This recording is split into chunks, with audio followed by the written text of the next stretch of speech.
আসসালামু আলাইকুম। আজ একটা কথা না বললেই নয়। বৈষম্য বিরোধী ছাত্র আন্দোলনের সময় বলা হয়েছিল ভারতে ২৬ লাখ লোক বাংলাদেশে চাকরি করে।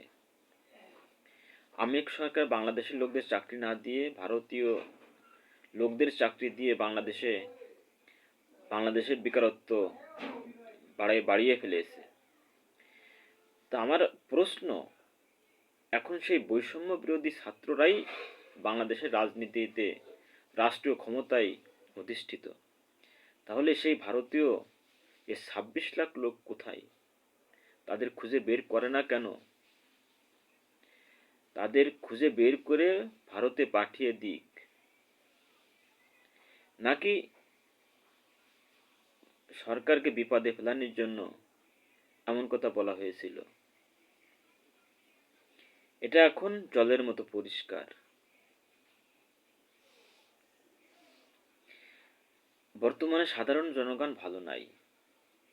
সাধারণ জনগণ বলছে আগের সরকারই ভালো ছিল। তারা বলছে এত জিনিসপত্রের দাম, আমরা চলতে পারছি না, খুব কষ্ট হচ্ছে। কি বলবেন আপনি? আপনার কি বলার আছে এখন বলেন।